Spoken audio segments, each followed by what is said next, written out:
La question consiste à éclairer les lanternes de la représentation nationale sur un détournement des fonds de 39 800 000 dollars américains destinés à la construction d'une prison centrale à Kisangani, appelée maison d'arrêt. Nous avons été éclairés de constater que sans respect de la procédure légale, notamment le respect de la chaîne de dépenses, il y a aujourd'hui 19 800 000 dollars qui viennent d'être saisis à la Banque centrale. Et là, je félicite les CNRF, notamment son secrétaire exécutif, mais le premier avocat général, Kisula Adler, saisi de cette mafia que nous pouvons désormais appeler aujourd'hui Mutamba, Boji, Fwamba, Get, envie de pouvoir saigner les caisses de l'État. Comme vous le savez, il y a une société qui s'appelle Zion Construction, une société de la mafia bulgare installée au Royaume-Uni, qui a 8 associés, dont 6 associés sont déjà démissionnaires, et les 2 qui sont restés, qui n'avaient même pas l'argent pour payer les loyers, ils louent un petit local à Londres. Ils sont venus ici au mois de mars de l'année passée 2024. Ils ont ouvert une entreprise qui n'a même pas ici de bureau. Et cette entreprise-là, sans capacité financière, sans capacité technique, s'est arrogé le kilo d'avoir un gros marché de gré à gré accordé par le ministre Constant Mutamba, donneur de leçons de 39 800 000 dollars. Nous avons réuni toutes les preuves.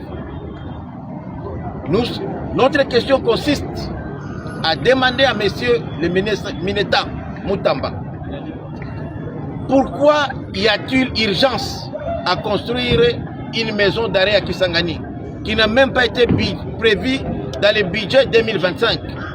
Nous avons été à Kisangani, aucun site n'est prévu pour la construction d'une prison. D'ailleurs, la population de Kisangani nous a dit que notre priorité, c'est d'améliorer la desserte en énergie électrique. Nous avons été à Londres visiter ces fameux bureaux-là. C'est une famille bulgare dont 6 ont déjà quitté l'entreprise, et ce sont les 2 aventuriers qui sont venus ici en acquaintance avec Mutamba, avec Boji et Fwamba.